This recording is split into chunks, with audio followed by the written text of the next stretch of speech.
조갑제 TV 시청자 여러분 안녕하십니까. 2019년 10월 30일 오후 4시입니다. 더불어민주당 이해찬 대표, 즉 집권당 대표가 오늘 조국 전 법무장관 사태와 관련하여 국민들에게 사과를 했습니다.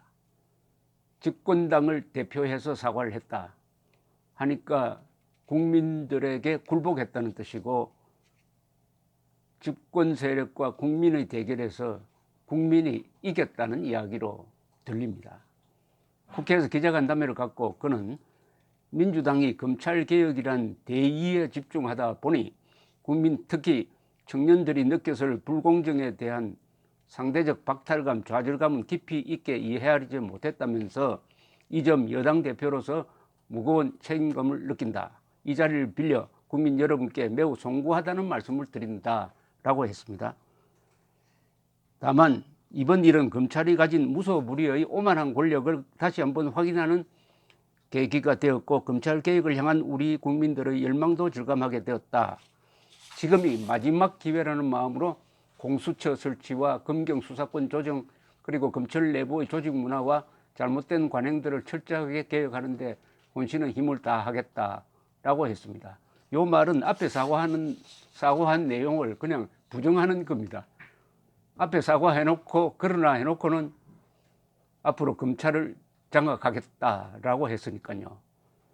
그러나 형식상 국민들에게 사과를 한 것은 졌다는 겁니다. 졌다는 공식 선언인데 너무나 오래 걸렸습니다. 왜 이렇게 오래 걸렸느냐 하면은 역시 내부에서의 반발이 있었다는 이야기죠. 내부 반발. 이철희 의원은 불출마를 선언한 뒤 언론 인터뷰에서 조국 정국을 거치면서 가장 답답했던 것은 당이 대통령 뒤에 숨는 것이다. 너무 비겁하다. 민주당이 무기력해진 책임의 상당 부분이 이해찬 당대표에게 있다. 리더십에 문제가 있다. 이렇게 이야기를 하는 등 내부가 술렁술렁하니까 이 정도로 사과를 한 겁니다. 우리 국민들이 이걸 흔쾌하게 받아줄 수 있는 건 아니지만은 일단 국민이 혁명적 분위기를 만드니까 집권 세력이 약해지고 굴복했다는 것은 우리가 자랑스럽게 인정할 필요가 있습니다. 그러나 그 뒤에 검찰이 가진 무소불위의 오만한 권력을 한다 하는 것은 그냥 무시해 버리십시오. 제일 중요한 것은 이해찬이 사과했다는 겁니다. 이해찬 씨가 국민에게 사과했다, 잘못했다. 왜 잘못했는지에 대한 이유 설명은 제대로 된 게 없는데, 이유라는 게 이게 일부만 했습니다. 상대적 박탈감, 좌절감 이 정도가 아니죠. 골수 레닌주의자가 전향하지 않았는데도 법무장관에 임명한 데서부터 온갖 비리와 위선, 오만의 총집합체인 인물을 우리나라에서 법을 가장 잘 지켜야 할 그 자리에 할 사람을 앉혀야 될 그 자리에 앉혔다는 것, 즉 문재인 대통령의 잘못, 그것을 제대로 견제하지 못한 이해찬 대표, 그동안에 사과는커녕 계속 검찰 비판, 검찰 압박만 하다가 결국 정경심 구속영장 떨어지고 난 뒤부터는 자신이 설 수 있는 논리적 근거를 잃었다, 이렇게 보입니다. 이런 이해찬의 사과를 끌어온 데는 많은 사람들의 노력이 있었습니다. 전광훈 목사가 10월 3일, 10월 9일, 10월 25일 대규모 집회를 조직해서 국민의 힘을 보여준 게 무엇보다도 강력한 메시지였습니다. 또 김문수 전 경기도지사가 온몸을 던져가지고 삭발을 하면서 농성을 해가면서 싸운 것도 큰 공이 있었습니다. 그리고 조중동 언론이 앞장서서 특종 경쟁을 함으로써 누구도 부인할 수 없는 사실들을 캐내었습니다. 그러니까 검찰도 좌시할 수가 없었던 겁니다. 그러니까 앉아서 보고 구경만 할 수가 없었다 이거죠.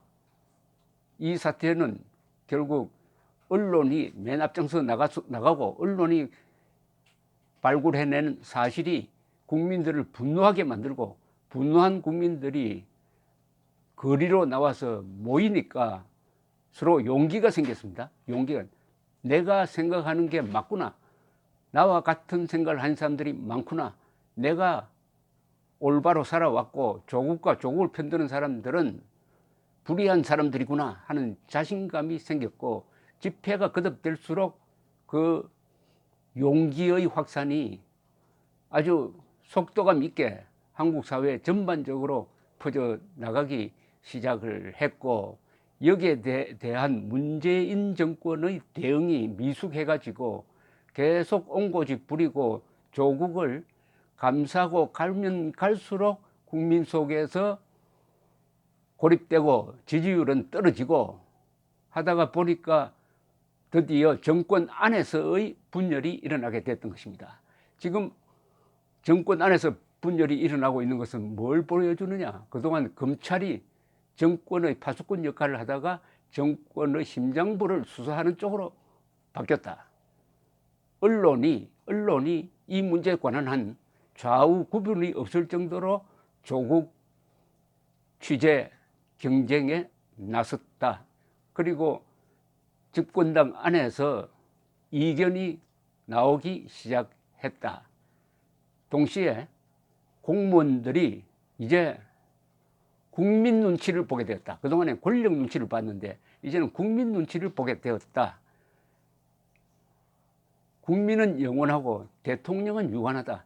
이제 반환점을 돌고 있는 이 마당에 언제까지 문재인 정권의 헌법 위반 사항을 그냥 무조건 추정할 거냐 하는 고민을 안겨주게 되었다. 그리고 이것을 뒷받침하는 여론의 변화가 일어났다.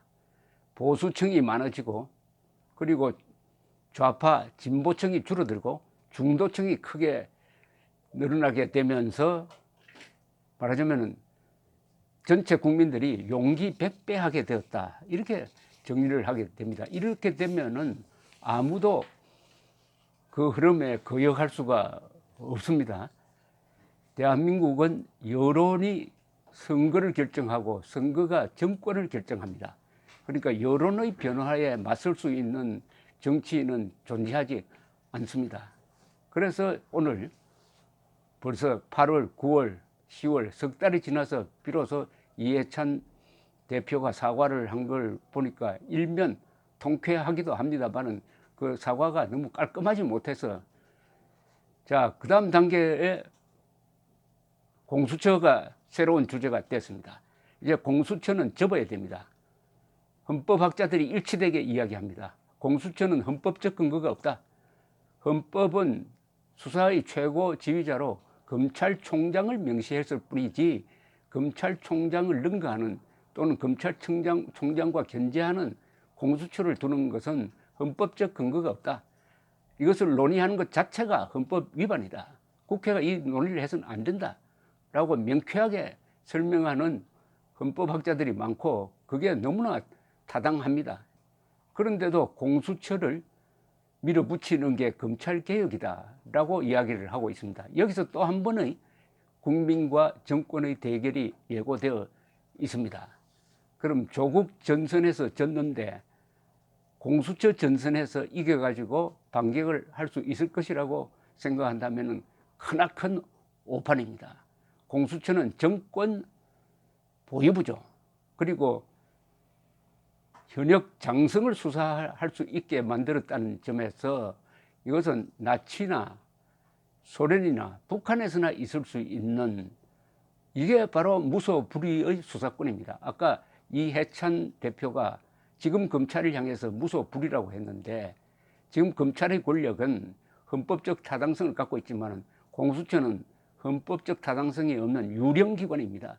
그 유령기관이 권력은 또 무소불위의 권력, 민간인이 어떻게 현역 군인을 수사를 합니까? 따라서 이 대결에서도 결코 이해찬 세력, 문재인 세력이 이길 수 없으니까 이것도 접어야 합니다. 그러나 조국의 전선에서 졌으니까 공수처 전선에서 역전승을 하겠다고 무리를 하면은 이해찬 대표는 다음에는 사과를 하더라도 아무 의미가 없게 되는 그런 상황을 자초하게 될 것이라고 생각을 합니다. 감사합니다.